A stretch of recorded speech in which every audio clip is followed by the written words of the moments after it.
새아빠라니. 또 결혼한다고 해서 다를 게 있어. 왜 꼭 결혼해야 해?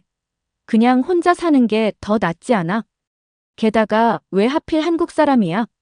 아무리 한류가 좋다고 해도 한국은 아직 전쟁 중인 나라잖아. 여기 한 여성이 한국 남자와 재혼하겠다는 엄마를 극구 말리고 있습니다. 두 사람은 꽤 심각해 보이는데요. 도대체 어떤 일이 벌어진 것일까요? 지금 바로 사연 시작합니다. 잠깐 영상 시청 전 좋아요 한 번씩 눌러주시면 감사하겠습니다. 안녕하세요. 저는 안드레아라고 합니다.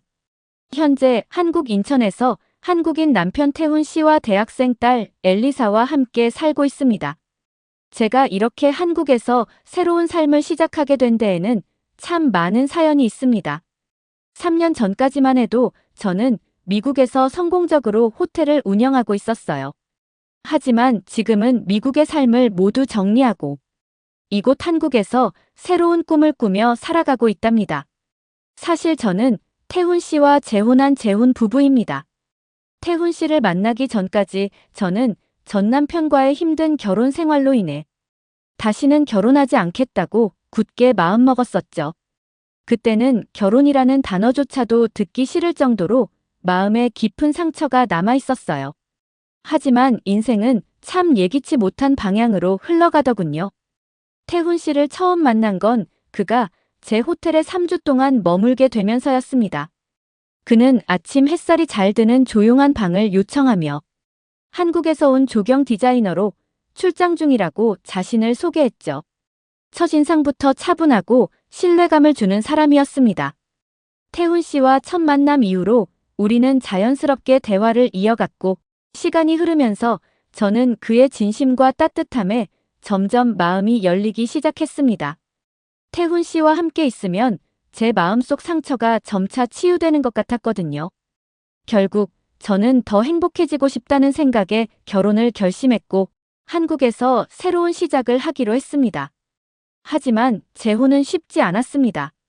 저희 가족의 경우 특히 성인이 되어가는 딸 엘리사의 반대가 정말 심했어요.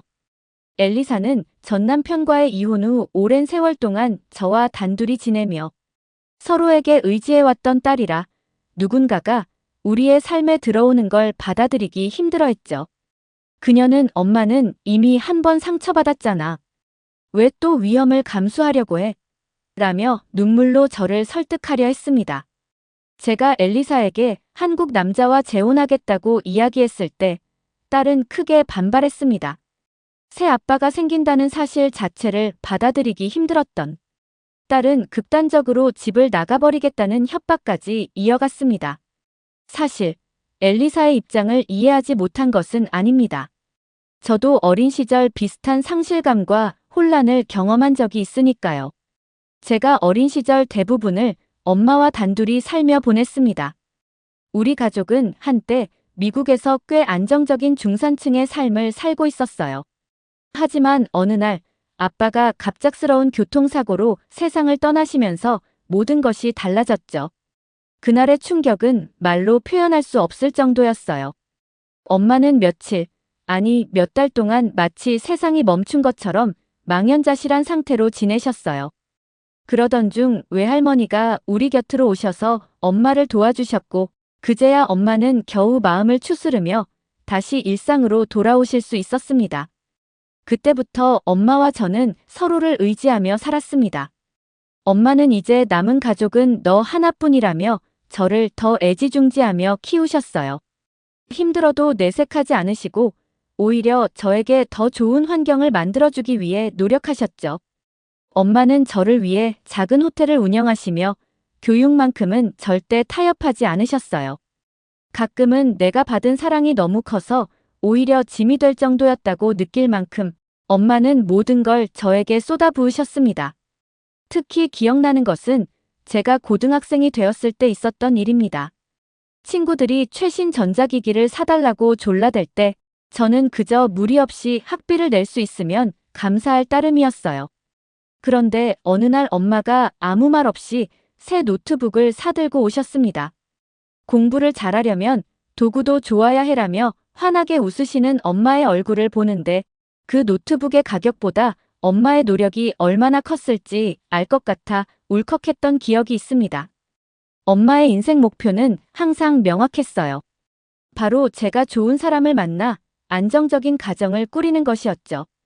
그래서인지 제 결혼식 날 엄마는 누구보다도 기뻐하셨습니다. 그런데 그 이후의 삶은 엄마의 바람대로 흘러가지 않았어요.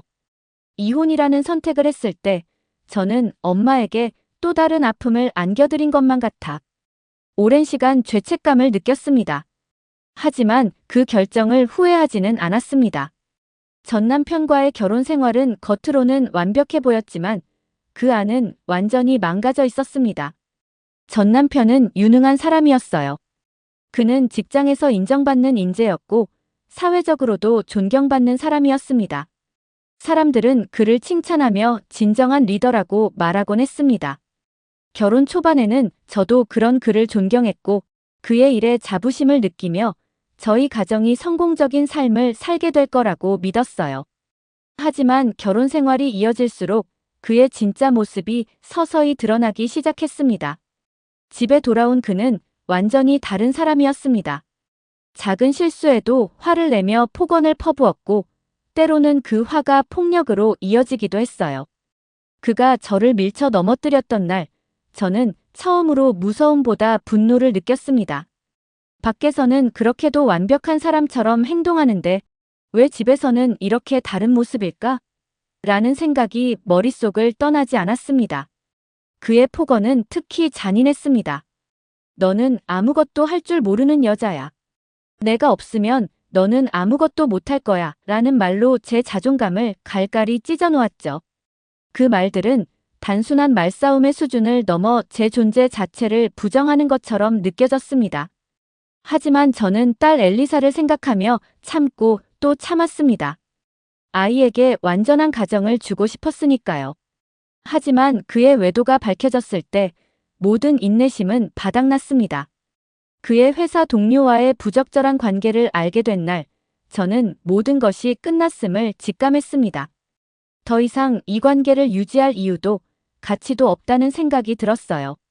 아이를 위해서라는 이유로 폭력을 참아내던 저도 그의 외도는 도저히 받아들일 수 없었습니다. 그날 밤, 저는 제 방에서 조용히 울며 이혼 서류를 작성하기로 결심했습니다. 이혼은 쉽지 않았습니다. 그는 너 같은 여자가 어디 가서 나 같은 남자를 만날 수 있을 것 같아? 라는 비난을 퍼부으며 절 저지하려 했습니다. 그는 우리가 쌓아온 모든 것을 망치고 있다고 말하며 저를 죄인 취급했지만 오히려 그의 그런 태도가 제 결정을 더욱 확고하게 만들어줬습니다. 그 과정에서 엘리사가 보고 듣게 된 것들이 많았다는 점이 가장 마음 아팠습니다.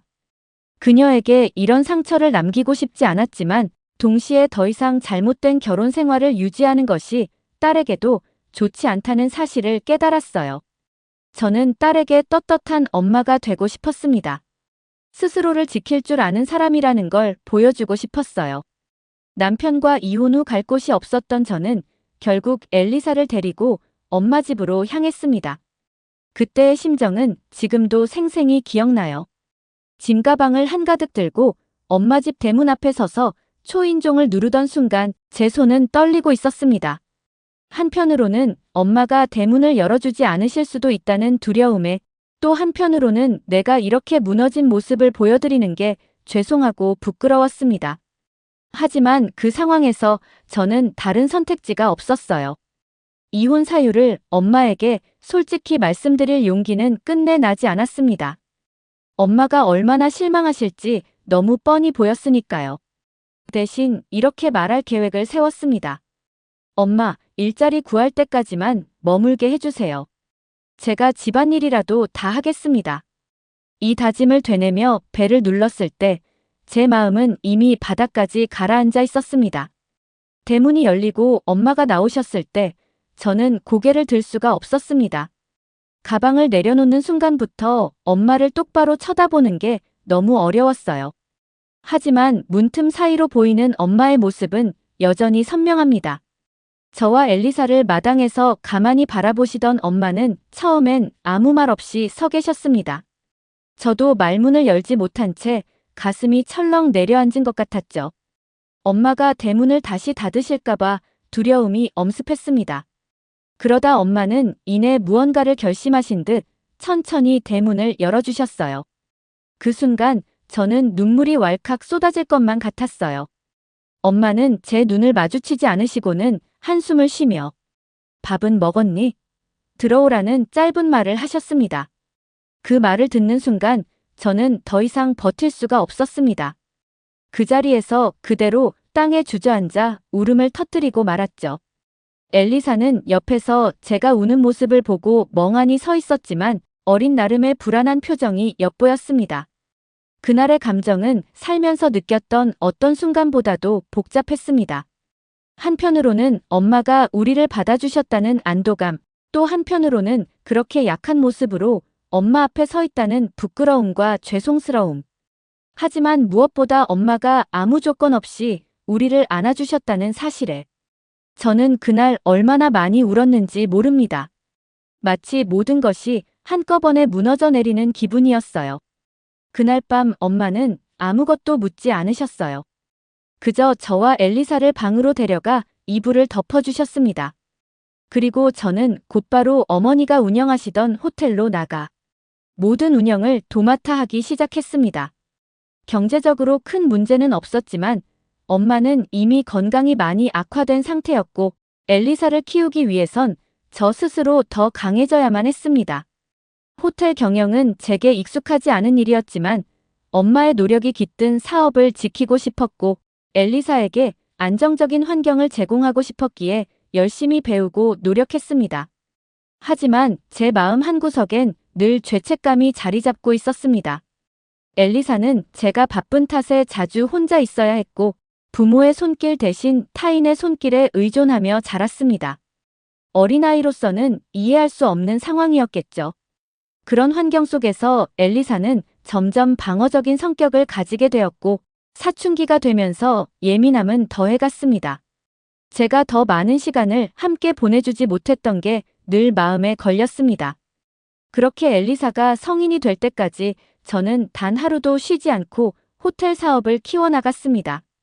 끝없는 노력 끝에 호텔은 어느 정도 안정적인 상태에 도달했지만 그때쯤 엘리사는 이미 저와 멀어진 듯 보였습니다. 그녀는 밖으로 겉돌기 시작했고 자주 사고를 치곤 했습니다. 작은 말다툼부터 더 심각한 문제들까지 저는 엘리사가 만든 문제를 수습하느라 많은 날을 보내야 했습니다. 그럴 때마다 내가 더 좋은 엄마였다면 엘리사가 이렇게 되지 않았을까? 라는 자책감이 들었죠. 그러던 어느 날이었습니다. 호텔 직원 중 한 명이 급작스러운 사정으로 출근할 수 없다는 연락을 받았습니다. 오전 카운터 업무를 맡을 사람이 없었기에 어쩔 수 없이 제가 직접 출근하기로 했습니다. 평소에는 주로 관리 업무를 맡았던 터라 오랜만에 직접 고객들을 마주해야 했습니다. 숙박 예약을 확인하고 오전 업무를 처리하며 정신없이 시간을 보내고 있던 중이었죠. 그때였습니다. 호텔 문이 열리고 꽤 건장하고 까무잡잡한 동양 남자가 성큼성큼 걸어 들어왔습니다. 그는 한눈에 보기에도 자신감이 넘치는 태도를 가지고 있었어요. 짧은 머리와 깔끔한 정장을 입고 있었는데 왠지 모르게 시선을 끌었습니다. 저는 자연스럽게 미소를 지으며 어서 오세요. 어떻게 도와드릴까요? 라고 물었습니다. 그는 다소 서투른 영어로 예약 확인을 요청하며 호텔과 관련된 몇 가지를 물어봤습니다. 질문을 주고받는 사이 그는 저를 가만히 바라보며 웃음을 띄었습니다. 혹시 이 호텔은 가족 경영인가요? 라는 질문에 저는 잠시 멈칫하다가 네, 저희 어머니께서 시작하신 곳이고 지금은 제가 맡고 있습니다 라고 대답했습니다. 그러자 그는 고개를 끄덕이며 아주 따뜻한 느낌이 드는 곳이네요. 그런 가정적인 분위기가 느껴집니다 라고 말했습니다. 그의 말은 마치 오래 알고 지낸 사람처럼 편안하게 느껴졌습니다. 그리고 남자는 저를 보고 3주 정도 머물 예정인데 아침 햇살이 잘 드는 동양의 조용한 방을 부탁드립니다. 그의 요청에 맞는 방을 확인해 방키를 건네며 제가 물었습니다. 3주나 계신다니 혹시 무슨 일로 이렇게 오래 머무시는 건가요? 그러자 그는 한국에서 출장으로 왔다며 근처에 저녁 식사를 할 만한 곳이 있느냐고 물었어요. 출장 중에는 한국 음식을 찾게 된다며 웃는 그의 모습은 인상적이었습니다. 그는 잠시 고민하더니 갑작스러운 제안을 했습니다. 혼자 저녁 먹는 게 좀 허전해서 그런데 혹시 괜찮으시면 제가 머무는 동안 저녁을 가끔 같이 하실래요? 그의 제안에 저는 당황스러웠지만 어쩐지 거절할 수 없었습니다. 그렇게 우리는 다음날 저녁 호텔 근처의 한 식당에서 만났습니다. 식사 자리에서 태훈 씨의 이야기를 들으니 그는 한국에서 조경 디자이너로 일하고 있다고 했습니다. 이번에 미국의 대형 공원 프로젝트와 관련된 업무 때문에 출장 오게 됐다고 하더군요. 그는 공원을 설계하며 자연을 어떻게 활용하면 사람들에게 더 편안함을 줄 수 있을지 고민한다는 이야기를 했는데 그 열정이 참 멋있게 느껴졌습니다. 그의 이야기를 듣는 동안 저는 태훈 씨가 단순히 일을 잘하는 사람일 뿐만 아니라 삶과 사람에 대해 깊은 생각을 가진 사람이라는 걸 알게 되었습니다. 대화를 나누는 동안 우리는 서로의 공통점을 많이 발견했습니다. 특히 저와 태훈 씨 모두 결혼으로 인한 아픔을 겪었다는 점에서 깊은 동질감을 느꼈습니다. 제가 엘리사가 있다는 이야기를 꺼냈을 때 혼자 딸을 키운 어려움을 얘기했더니 그는 정말 대단하세요. 아이를 키우면서도 이렇게 멋지게 해내셨네요라며 진심 어린 말로 제 마음을 어루만져 주었습니다. 그런 말을 들어본 게 정말 오랜만이라 순간 울컥하기까지 했습니다. 그렇게 짧은 3주 동안 우리는 매일 저녁을 함께하며 서로에 대해 더 많은 이야기를 나누었습니다. 그는 한국에서의 일과 삶을 나눴고 저는 호텔 경영과 엘리사와의 일상을 들려주었죠. 태훈 씨는 이곳에서 새로운 사람들을 만나고 이야기를 나누는 게 정말 좋다며 제가 많은 위로와 에너지를 준다고 했습니다. 만날 때마다 태훈 씨는 한국에서 찍은 사진들을 자주 보여주곤 했습니다. 사진 속 풍경은 놀라웠습니다. 특히 인천공항과 서울 도심의 모습을 담은 사진들은 제가 알던 한류의 나라를 넘어 마치 미래의 도시를 보는 듯한 인상을 주었습니다. 또 하나 놀라웠던 건 도심 속에 자리 잡은 웅장한 산들이었습니다. 서울에만 이렇게 큰 산이 여러 곳 있어요. 도심에서 조금만 걸어도 자연을 만날 수 있죠. 라며 태훈 씨는 자랑스럽게 말했습니다. 그는 한국의 밤 풍경에 대해서도 이야기했습니다. 한국의 밤은 정말 밝고 안전해요. 늦은 밤에도 많은 사람들이 거리를 걸어요. 홍콩보다 더 밝은 곳이 많습니다. 그의 이야기를 들으며 한국이라는 나라가 점점 더 매력적으로 다가왔습니다. 언젠가 꼭 가보고 싶다는 생각이 마음속에 싹트기 시작했죠. 그렇게 대화를 나누며 태훈 씨에 대한 호감도 깊어졌습니다. 한국으로 떠나기 하루 전, 저는 조심스럽게 속마음을 꺼냈습니다. 우리 둘 다 결혼으로 힘든 시간을 겪었는데 혹시 재혼에 대해선 어떻게 생각하세요? 그 말은 저도 모르게 나왔지만 사실은 오랜 고민 끝에 내뱉은 용기 있는 질문이었습니다. 태훈 씨는 잠시 머뭇거리며 생각에 잠겼습니다. 솔직히 쉽게 대답하기는 어려운 문제네요. 라며 진지하게 답했습니다. 우리가 서로 다른 나라 사람이라는 점도 있고 만약 재혼을 한다면 어디서 함께 살지도 큰 고민이 될 테니까요. 그의 현실적인 고민은 저를 이해시키면서도 그가 이 문제를 가볍게 생각하지 않는다는 믿음을 주었습니다. 아래는 주어진 내용을 기반으로 자연스럽고 감정적인 흐름을 살리면서 조금 더 압축적으로 작성한 버전입니다. 특히 제게는 엘리사가 있다는 점에서 태훈 씨가 많은 고민을 했을 거라 생각했습니다. 그는 한국으로 떠나기 전날 제게 조용히 말했습니다. 곧 다시 연락할게요. 아니면 미국으로 다시 올 테니 조금만 기다려주세요. 그러면서도 엘리사를 먼저 설득해야 하지 않겠냐며 걱정스러운 눈빛을 보였습니다. 그의 진심 어린 배려에 마음이 따뜻해졌지만 동시에 엘리사가 어떻게 반응할지 두려움이 앞섰습니다. 태훈 씨가 한국으로 떠난 후 저는 엘리사에게 조심스럽게 그와의 관계를 이야기했습니다. 엄마가 만나고 있는 분이 있는데 재혼까지 생각하고 있어. 제 말을 들은 엘리사는 즉시 화를 냈습니다. 새 아빠라니요? 나한테 또 그런 사람이 생긴다고요? 딸의 반응은 예상보다 훨씬 강했고 저는 엘리사가 아직도 과거의 상처를 극복하지 못했음을 깨달았습니다. 엘리사는 분노를 터뜨리며 말했습니다. 아빠는 내 인생에서 불행의 시작이었어요. 또 결혼한다고 해서 다를 게 있을까요? 왜 꼭 결혼해야 하죠? 그냥 혼자 사는 게 더 낫지 않나요? 딸의 말은 비수처럼 꽂혔습니다. 그렇게 당해보고도 또 결혼하려 한다는 딸의 비난 앞에서 저는 잠시 할 말을 잃었습니다. 게다가 엘리사는 왜 꼭 아시아 사람이어야 하냐며 따졌습니다. 아무리 한류가 좋다고 해도 아직 전쟁 중인 나라잖아요 라는 말까지 덧붙였죠. 딸의 말은 충격적이었지만 동시에 그녀가 얼마나 큰 상처를 가지고 있는지도 느껴졌습니다. 저는 엘리사에게 태훈 씨가 얼마나 좋은 사람인지 설명하려 했습니다. 그가 얼마나 다정하고 우리를 이해해 주려는 사람인지 차근차근 이야기했지만 엘리사는 요지부동이었습니다. 아버지와의 폭력적인 기억이 여전히 그녀를 사로잡고 있었던 것 같습니다. 결국 엘리사는 단호하게 자신만의 결론을 내렸습니다. 만약 제가 태훈 씨와 결혼한다면 집을 떠나 따로 살겠다는 말까지 꺼내며 강하게 반대했죠. 그 말에 저는 마음이 무너졌습니다. 딸과의 관계를 생각하지 않을 수 없었고 그녀의 아픔을 이해하면서도 태훈 씨에 대한 제 감정을 무시할 수 없었습니다. 딸과의 갈등 앞에서 저는 점점 더 혼란스러워졌습니다. 그날 밤 태훈 씨에게 연락이 왔습니다. 그의 목소리에서 걱정과 조심스러움이 느껴졌습니다. 엘리사의 반응을 들은 그는 잠시 생각에 잠긴 듯 조용히 말했습니다. 시간이 필요하다는 저의 말에 그는 천천히 해결하자며 저를 위로했습니다. 그리고 태훈 씨는 제 결혼 제안에 선뜻 대답하지 못했던 이유를 조심스레 설명했죠.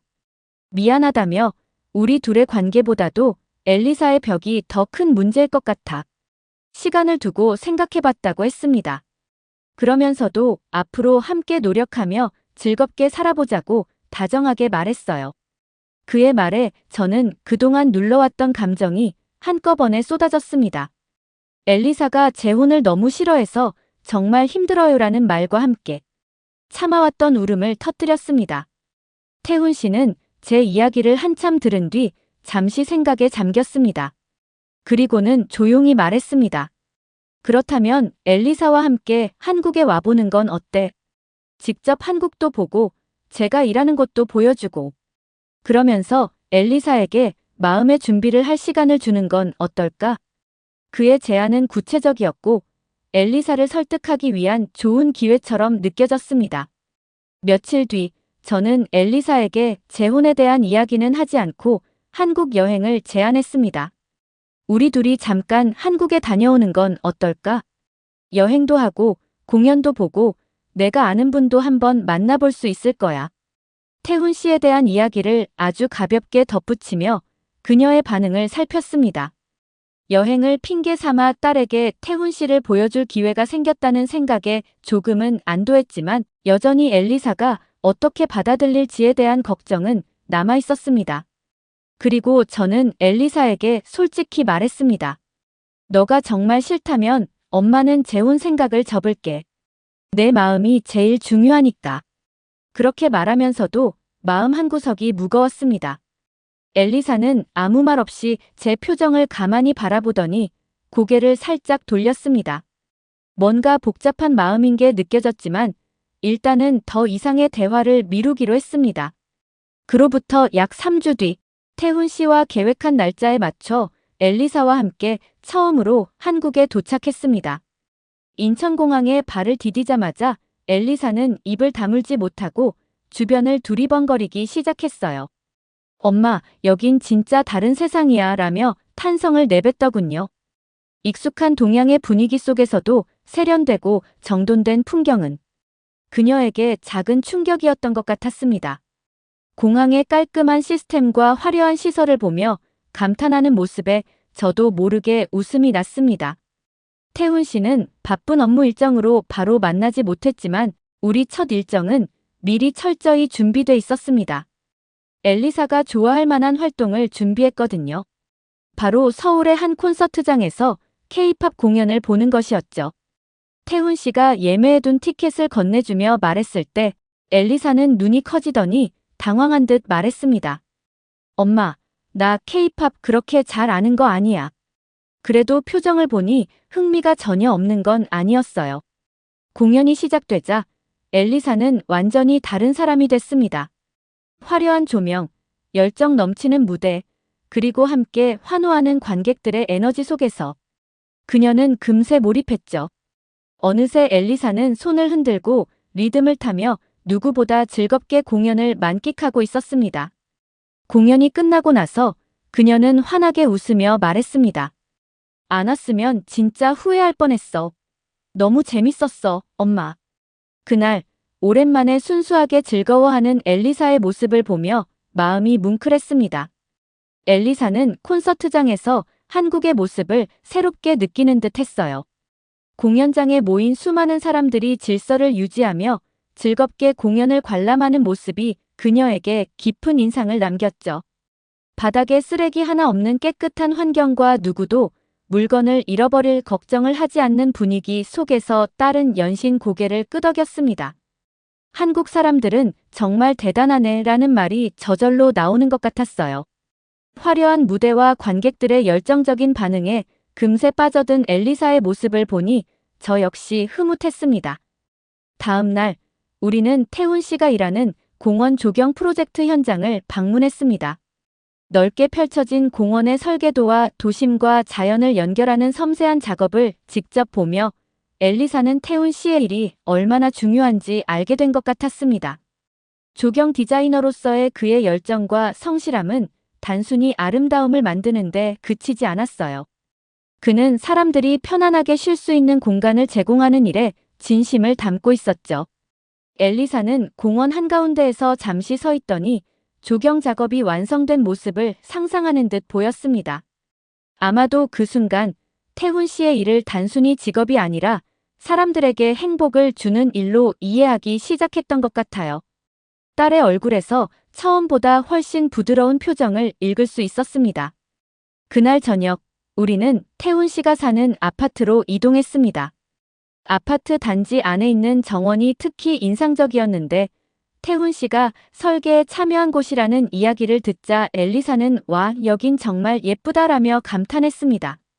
깔끔하게 정돈된 산책로와 자연스럽게 배치된 나무들, 작은 연못까지 모두가 편안함을 주는 공간이었어요. 엘리사는 그곳을 천천히 걸으며 태훈 씨의 세심한 성격이 담겨 있다는 걸 느낀 듯 했습니다. 아파트 안에 있는 다양한 시설도 둘러보았는데요. 우리는 휘트니스 센터에서 가볍게 운동을 하고 탁구장에서 서로 웃으며 시간을 보냈습니다. 이후 코인 노래방에 들러 엘리사가 좋아하는 노래를 부르며 여행을 더 즐겁게 마무리했어요. 처음에는 다소 어색했던 우리의 관계가 하루하루 지나면서 조금씩 자연스럽게 가까워졌습니다. 엘리사는 한국의 문화와 사람들에게 점차 흥미를 느끼는 듯 보였고 태훈 씨와의 대화에서도 이전보다 부드러운 태도를 보이기 시작했습니다. 여행이 끝날 무렵 엘리사는 처음보다 훨씬 편안한 얼굴로 저를 바라보며 살짝 미소를 지었습니다. 그녀의 마음속에서 무언가가 조금씩 열리고 있다는 걸 느낄 수 있었어요. 그 후로도 우리는 셋이서 함께 보내는 시간을 계속 늘려갔습니다. 태훈 씨는 엘리사에게 시간을 주면서도 그녀를 진심으로 이해하려고 노력했고 엘리사 역시 그 마음을 점차 받아들였습니다. 때로는 같이 요리를 하며 웃고 때로는 산책을 하며 서로의 이야기를 나누면서 우리 셋은 점점 더 진정한 가족의 모습이 되어갔습니다. 어느 날 엘리사가 조심스럽게 태훈 씨를 아빠라고 부르는 걸 들었을 때 저는 감동과 기쁨으로 가슴이 벅찼습니다. 그 순간 오랜 시간이 걸렸지만 우리 셋이 진짜 가족이 되었다는 걸 깨달았죠. 지금은 엘리사가 누구보다도 태훈 씨를 믿고 의지하며 우리는 함께 행복한 나날을 보내고 있습니다. 늦게라도 태훈 씨를 만난 것은 제 인생에서 가장 큰 축복이라는 걸 그제야 확신할 수 있었어요. 지금은 태훈 씨와 함께 한국에서 새로운 삶을 즐기며 행복한 나날을 보내고 있습니다. 사랑하는 사람과 함께라는 사실만으로도 매일이 특별합니다. 오늘의 사연, 어떻게 들으셨나요? 낯선 인연으로 시작된 두 사람의 만남이 엘리사와 함께 진정한 가족으로 이어진 이야기는 참 따뜻하고 감동적입니다. 인생에서 가장 소중한 건 결국 사랑하는 사람들과 함께하는 시간이 아닐까 싶습니다. 오늘의 사연이 좋으셨다면 구독과 좋아요를 눌러주세요. 여러분의 구독과 좋아요는 영상 제작에 큰 힘이 됩니다. 끝까지 시청해주셔서 감사합니다. 더욱더 감명 깊은 사연으로 찾아뵙겠습니다.